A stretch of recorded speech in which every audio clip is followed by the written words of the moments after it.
I think we're live and we're transcribing. Okay.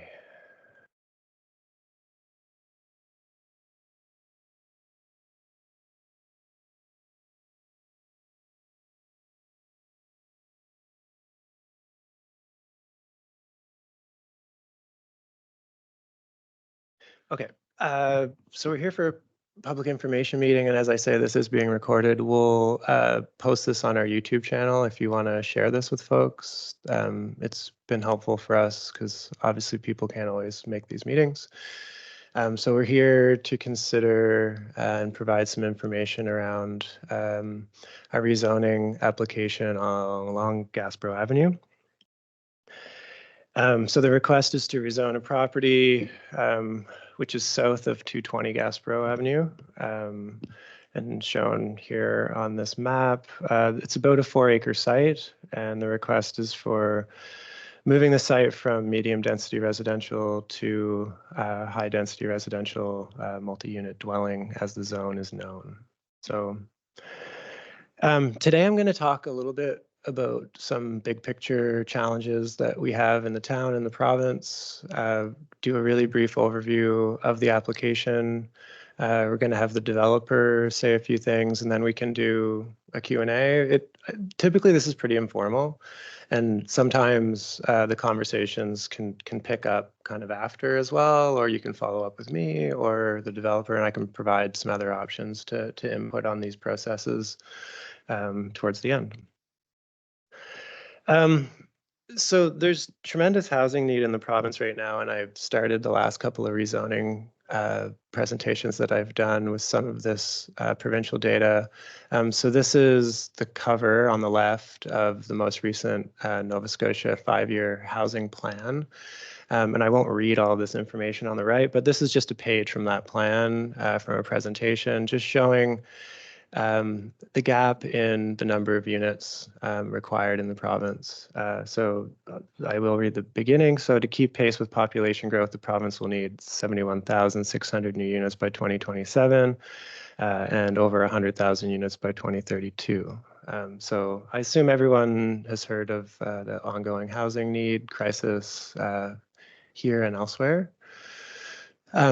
As part of the provincial work and as part of Housing Accelerator Fund that's been happening with the federal government, we were delivered a housing needs assessment conducted by Turner Drake and Associates. So we also have quite granular data in terms of what is needed in the town. So as of December 2021, we were short about 165 units.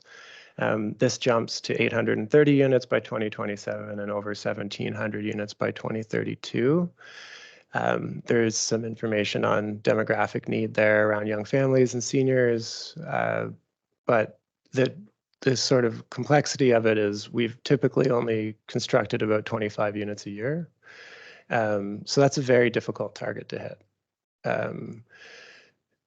We have had years of upwards of 100 units, but that's really when a large building has come online, and we've only seen so many of these larger buildings being built in the valley just because of labor challenges and other issues, particularly over the last few years with COVID-19 pandemic. We've also looked at non-market housing in our needs assessment. So there's some information here around the immense need for non-market housing as well. So some of this just provides an overview of what we have and where we hope to go.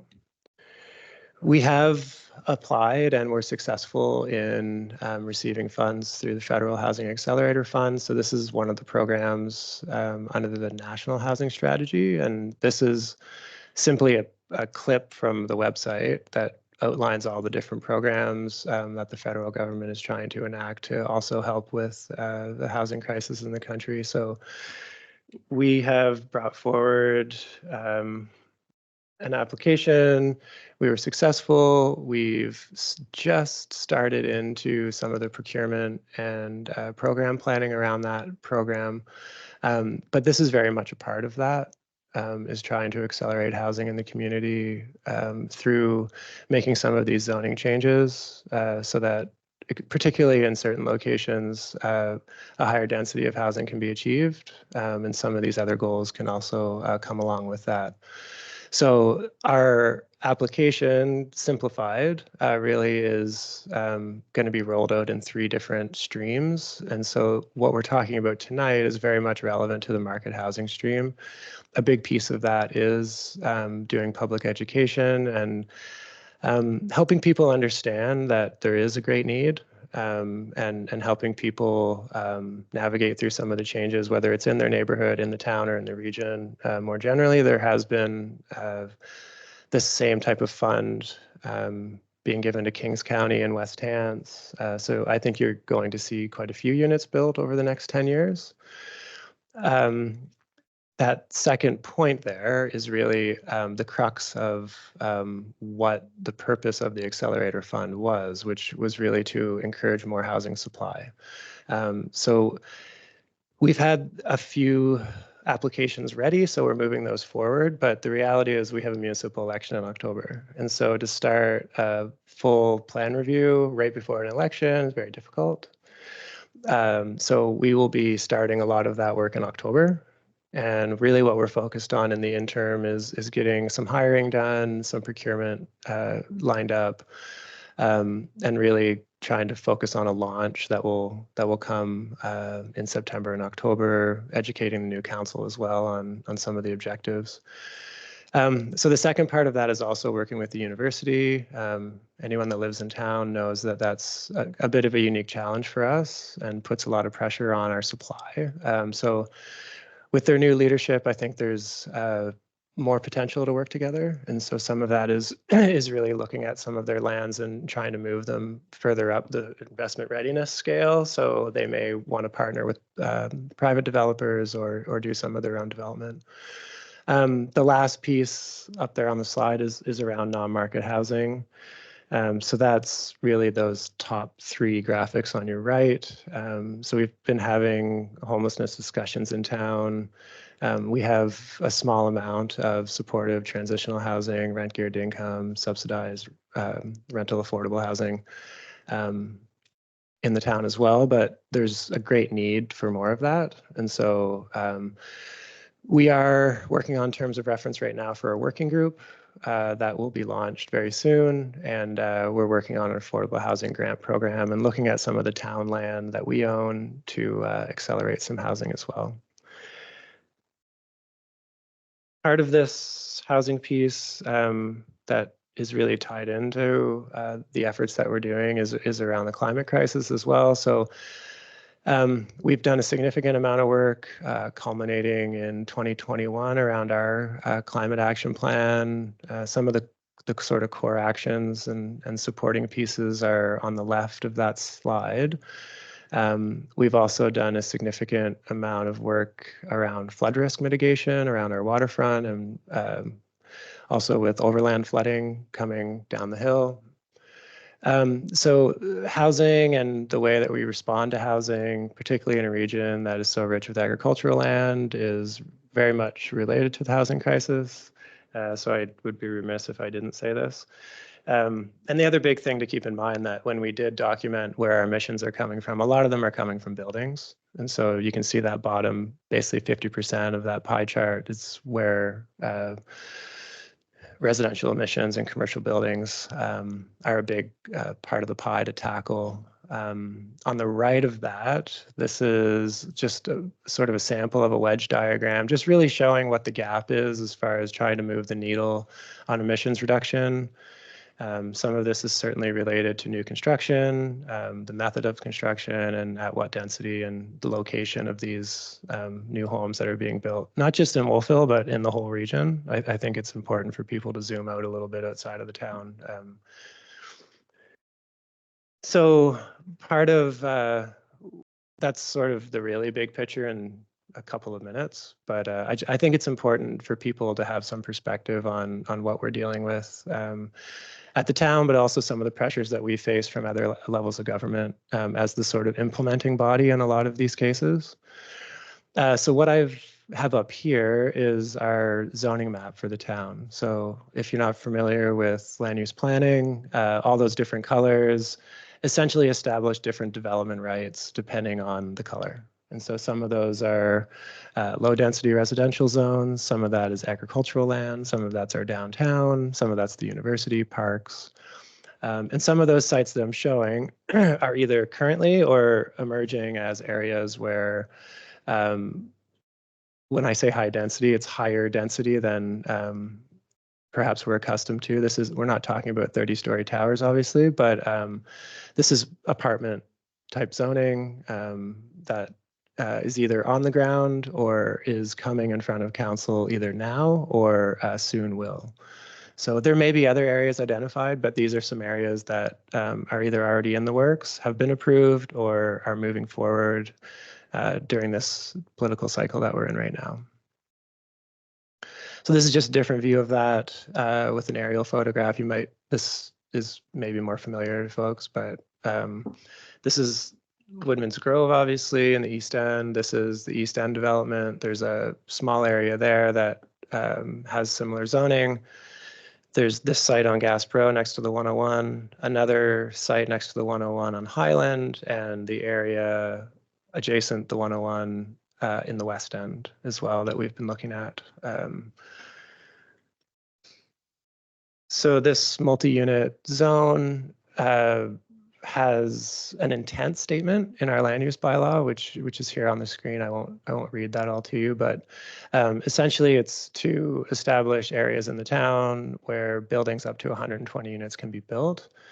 There is minimum lot area, so a larger site like this could take multiple buildings subject to subdivision and meeting these metrics that you see on the right. I won't go through all of these. These are in our land use bylaw, but this is the kind of test that we're bringing to planning committee. We'll be unpacking with them a bit more and at council as well. But in this process that we're going through, we're simply going through a rezoning to establish different development rights on the site. We're not evaluating a particular building proposal at this point.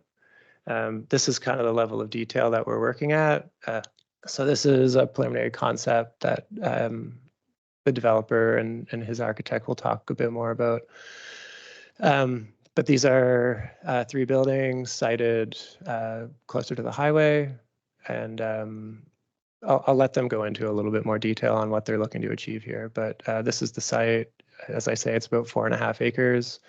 And a lot of the area, certainly to the immediate east and west, has been developed or is being developed at a bit higher density than we would have historically seen in this area.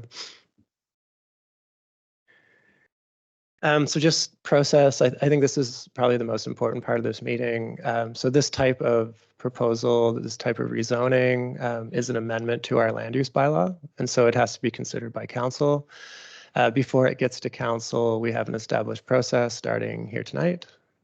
So this is really preliminary. Staff haven't really done much work on this, to be honest. We make sure that it's able to be considered, and then we get into a bit more detail after we go through this meeting and prepare a report for our planning committee.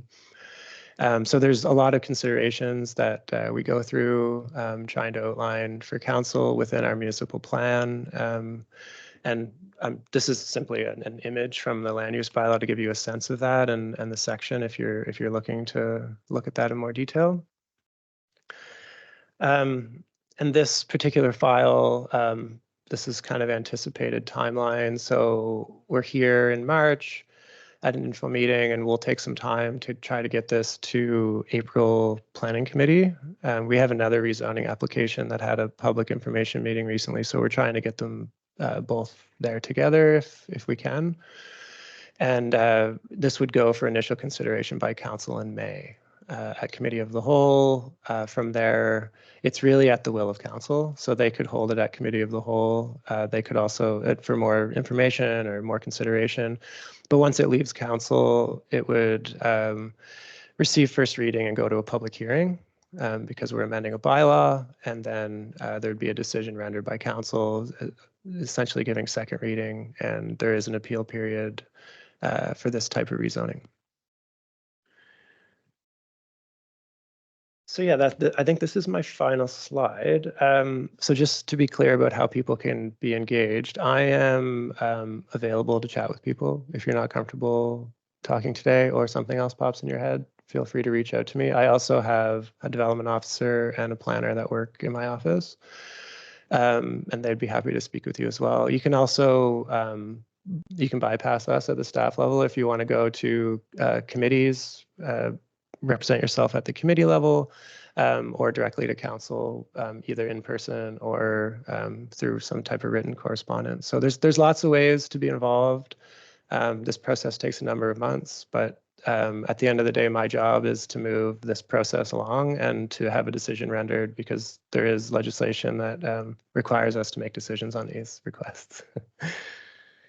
I think that's all from me. What I'm going to suggest is that before we get into any questions, I'll invite Peter Polly, Michael as well, both of you, or just Peter. You can just come up here and I'll just move out of your way and you could go through. This is a package that's on our website under current development applications. So there's a little bit of a high level report similar to what I just went through. And then this slide deck is there. So I'll put this up for you, Peter, and I think you can just click through with the arrows and I'll get out of your way. Thanks, thanks, Devin, and thanks to the participants here tonight, taking the time to come out to see what's going on in the community. I guess first question would be, how many people here in the room aren't familiar with our Woodman's Grove project in Wolfville? Everybody's familiar with what we've done there?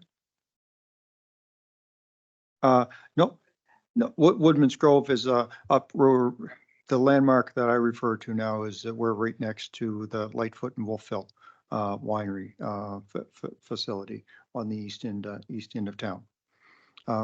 So I've got a bunch of images here of kind of what we've done there over the last 10 years or so, and just go through a bit of kind of aspirational content in terms of what we want to build on going forward based on where we've been in the past. So the site, as Devin had showed, is at the intersection of Gas Pro and Highway 101. It's about a 4-acre site. Just a few different views. A lot of the neighborhood around it is multi-unit already. So the Woodman's Grove property that we've developed, we've been working in the town here for 15 years now. We put the street in there in 2007 and started the single family end of the project first. 36 single family home lots that we developed and sold to different individuals and builders from the area. The multi-unit residential component at Woodman's Grove, we've got 6 buildings. We're just finishing the 6th building now, which is the large building in the foreground with the black roof. So all told, there we will end up with 290 units in the 6 buildings. So just a few different perspectives on that. So these were 3-story buildings with underground parking. There's very little surface parking there. We've got there's a surface parking, which historically is principally used for kind of staff parking, contractor parking, and some visitor parking. So the project has quite a sizable roof. Building footprint is quite large there. It's about 27,000 square feet. We've got about 35,000 square feet of roof area, which is almost an acre of space. And so our plan is to basically cover the entire roof. So we've done a lot of work on the design and building the roof strong enough to be able to take the whole thing covered in solar panels. So this shows about 400 kilowatts of solar. So based on the energy modeling that we have, this building should exceed being net zero. So to build a building this size that's net zero, I mean, there's literally only a few of them on the planet that exist. So it's a tremendous amount of work that we do to try to get the energy consumption of the building down low enough that we can actually put enough panels on the roof to get here. And part of this is pretty much single-handedly getting the entire net metering regime in Nova Scotia, dealing with Nova Scotia Power, changed to allow it to happen. And so that's been a multi-year process that we've been at the forefront of. So at Woodman's Grove, ancillary to the development, a few other things that we've done. A couple of years ago now, we built the connector through to the Harvest Moon Trail, so that people can go down the old Oak Street route from our project or from Main Street to get onto the Harvest Moon Trail. And we've got I call it the circumferential trail that goes right around our project there, which people use. We started in with a project with community gardens, and they've been hugely successful. Got quite a sizable gardening club there now. We did a significant expansion to it last year because they had to get into a lottery type draw in order to manage the beds. So it's great to see the residents, moving from single family homes. Our typical resident is a senior citizen. So for them to be able to have their own little patch of dirt to be able to do a bit of gardening in, I think they really enjoy it. Sort of stuff that we have done and are doing. This is a building in Halifax that we're building. This will be about 226 units in two towers. So that's quite a sizable project by any standard. This Q-Lofts condominium project, it was registered with the Canada Green Building Council. It was the largest multi-unit residential project registered for LEED Platinum status in 2018. So we've straddled the line over the years. We've done both build to sell and build to rent. The projects here in Wolfville, you can see that we developed the single family house lots and sold those, but kept the rental units that we're building. This Q-Lofts was a for sale project. We've done some fairly high-end single family home subdivisions as well. Most people know us because one of the things that we do that's quite unique is we build all of the structures using the insulated concrete form construction for the exterior walls. So those are the styrofoam blocks that you typically reinforce with steel and then pour full of concrete. Gives you a very high quality, super energy efficient, airtight, quiet structure. And whether that's townhouses, single family homes, or the multi-unit residential buildings that we're building.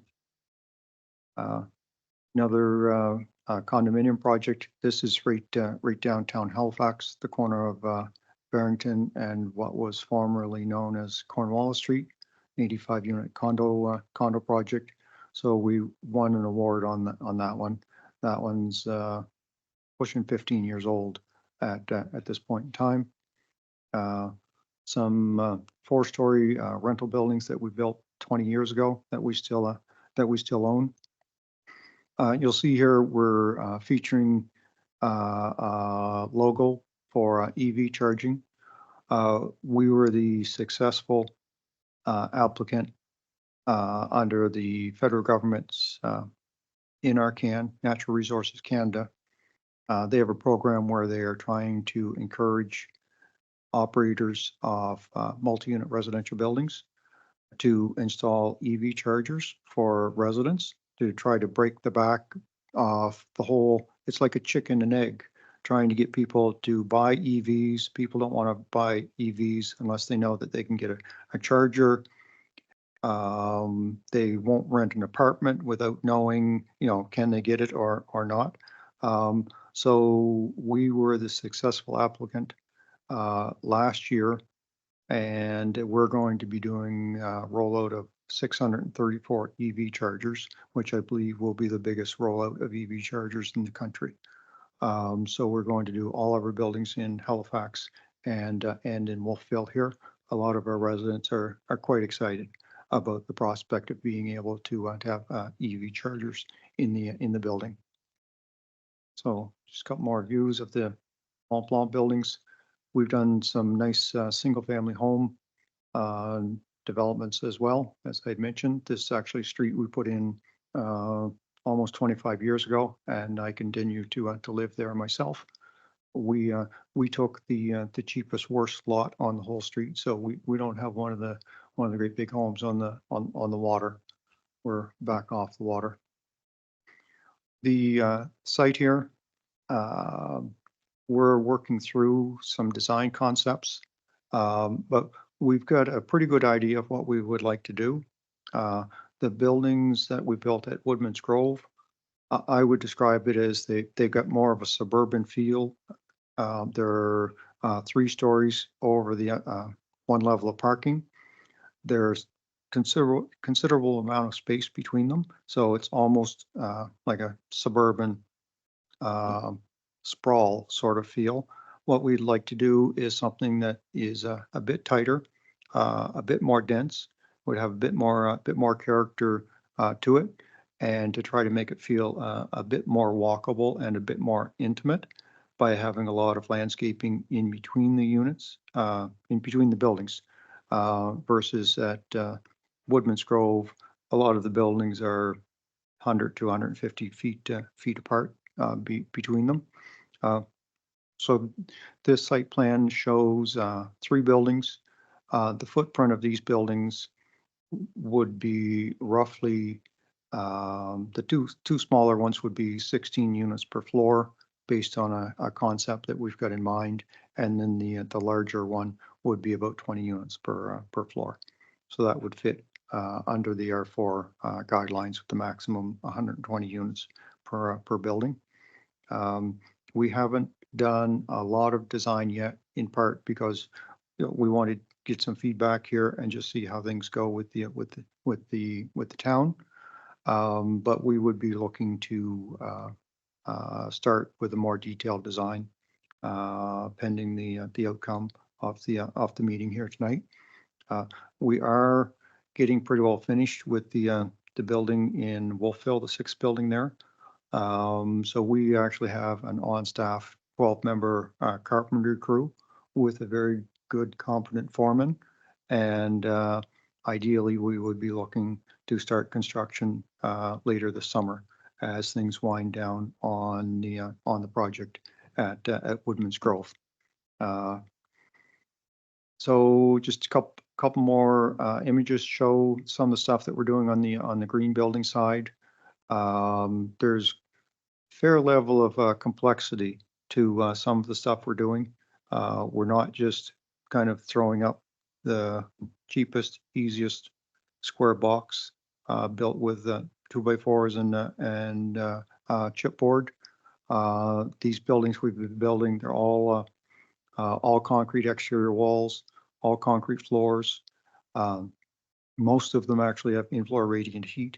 If you looked at the drone photo of this big building here at Woodman's Grove, the 6th one, to look at the picture of it from the drone when the in-floor heat is laid out on it, it looks like a circuit board. It's that complicated. Like this is the sort of stuff that other people aren't doing because it's so freaking complicated. Most people can't figure out how to do it. But I'm a bit of a techie, and I spend hours and hours and hours on the technical side of this. And I enjoy the challenge. So to say that we built either the biggest or one of the biggest net zero buildings in the world, I think that's kind of cool. So just a couple shots of the building under construction here at Woodman's Grove. The walkways around the existing building.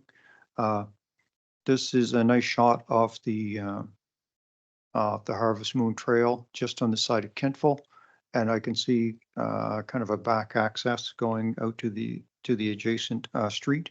Trying to do something like this just as a second way out in case of an emergency. But this is the sort of feel that we would be looking to have coming out of the back of the property. Just some nice interior shots of the units here in Wolfville. A lot of finishes in these suites are actually better than the finishes in my own house. My own house would be older than the buildings at Woodman's Grove. So these are they're very nice units. We take a lot of pride in building a nice product. So just when we talk about call it the amenity space between the buildings where we're looking to tighten up spacing between them. This top shot is that's actually at a hotel that we stayed at. We went to the big US solar and energy storage show in San Diego a couple months ago. So we'd love to have something like this in between the buildings. Get a nice urban feel to it, but a great place for residents to be able to spend time. Oh, I think that's it. Thanks, Peter. So that's the general idea of what we'd like to do for Woodman's Grove 2.0 here in Wolfville, and we've learned a lot since we started here. Going back, we laid Woodman's Grove and the street network out there 15 years ago now, just by living and seeing more stuff in different places and lots of photos and lots of new technology. We're basically looking to take things to the next level, and the town of Wolfville is a great place to do stuff. We've been beating around, looking at some other land parcels in other areas through the valley. Different municipalities have different skill sets in terms of their planning approval processes, and we'd be quite excited about doing something here in Wolfville. We've got this in-house crew of guys, and we're looking to try to keep them going, starting right away.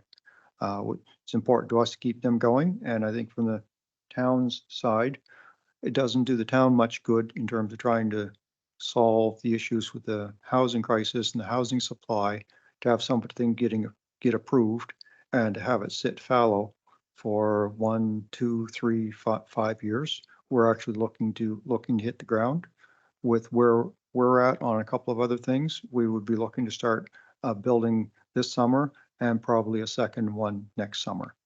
So we're looking to move fairly quickly on things. So that's about it. You can stay there just Yep. for a minute. Maybe Sure. folks don't feel pressure to ask your questions right now, but if you do have any questions, maybe while we still have things going, you have questions? Anyone else? Or there, I just want to give you the opportunity while we're here and anyone else? The access, well, to the good, here's that comment. The principal access would be off Gasboro. Yeah. Town and back.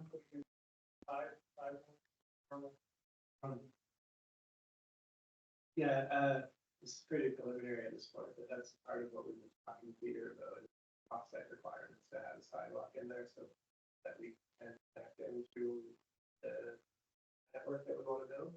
There's actually an investment going in off of the town on to improve that as a multi. This project.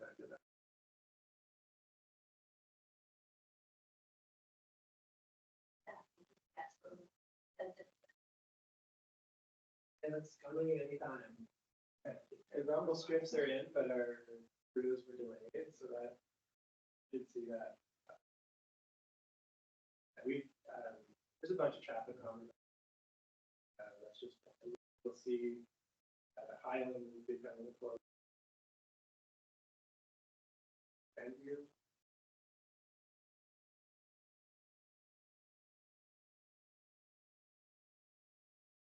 Directly impacted on when you.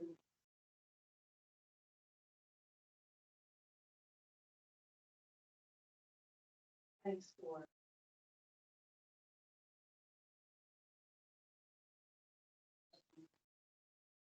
The simplest way I can. Yep.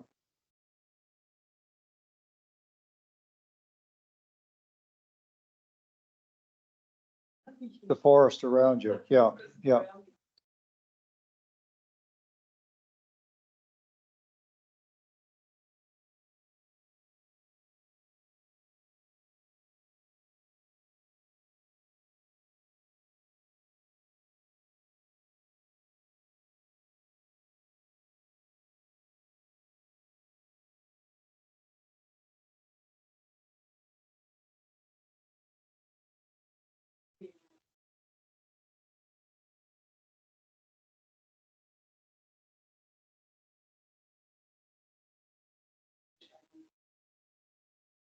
Yeah, or there was a greater distance, yeah, yeah, yeah, yeah. We haven't finalized that yet, but, 5 or 6 stories, it would be in accordance with the parameters of the underlying zone under the land use bylaw. And that would be plus, 1 floor underground parking underneath all of the buildings.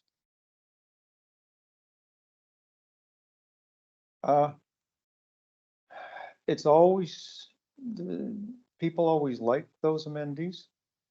The challenge is it's tough for anybody to compete with Sobeys and the Superstore. And, the Shoppers Drug Mart and places like this. What we would envision is to build out the space fronting on Gasbro in accordance with the land use bylaw and make it so that it could be commercial space at some point in time. In early days, it's probably more likely that it would get occupied by, call it on-site functions like, leasing and management and uses like that until the population of the little community grows up. I mean, it would be great if a person could ever get, some sort of a neat little anchor retail tenant or coffee shop or, a little microbrewery or something like that. But those uses are typically, they're few and far between, and you see now a lot of the microbreweries are closing because of a lot of backlash in the beer sector. But we would be trying to accommodate that from day one. We might put something else in there, call it of a temporary use, which would basically be us using the space until hopefully at some point in time that we would be able to lease it out to a commercial business like that. That makes a lot better engagement with the sidewalk and with Gasbro as well, instead of, last thing we would want is a blank, parking garage wall or, typical apartment building, at ground level facing the street there. So it would have a commercial look and feel to it.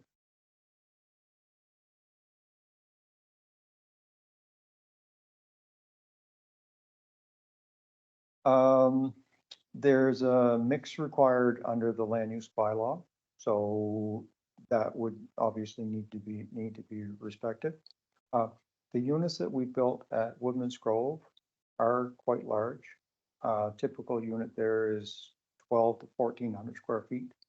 We only have a handful of units that are 1 bedrooms, and even a lot of those are 800 to 900 square feet. So we would be looking to tighten things up. Construction costs have increased considerably over the last 10 to 15 years. much higher than rental rates have. So we would be trying to make the units, smaller.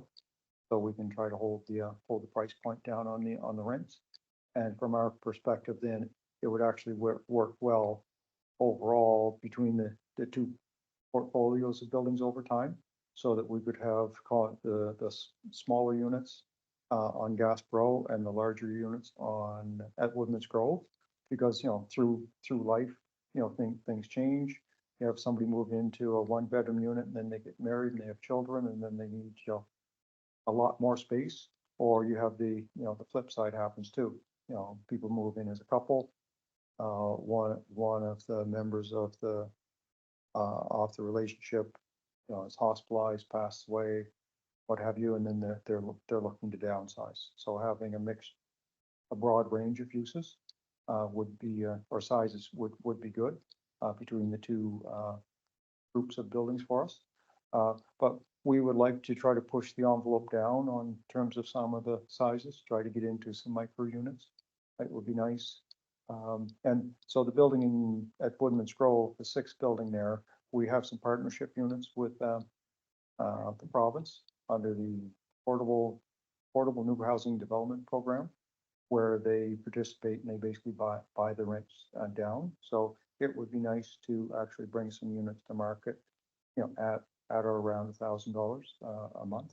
It's just a matter of, how big can we make them for that, and that depends on what we can do with the province. And CMHC has some programs as well. Generally speaking, the CMHC programs are hard to qualify for, but because our buildings are so energy efficient, they do like a point scoring system. So we do very well in terms of participating in CMHC programs because of the degree of energy efficiency that we have. So we need to kind of look at the overall package. Can we qualify for one of the CMHC affordable housing programs? Can we qualify with the province as well? Do they have money, in the budget year? Because they normally operate with a budget that can vary year to year. So still need to nail it down, but in general, we'd like to go to smaller units so we can hit a lower price point than we are at Woodman's Grove. And at Woodman's Grove, on the typical buildings there, I mean, they're 14, most of the units would be in a band between 1,400 and 2,000. So we'd like to be below that for the units here. Yeah. So, and my daughter, I mean, it was quite a game changer for me. My daughter is in London, England, and she's in a unit that's 140 square feet. And I would never have dreamed that 140 square feet could be that nice. So we're not going to go to 140 square feet, but I think 500 should be easy. Maybe we can get them down to 400. So we need,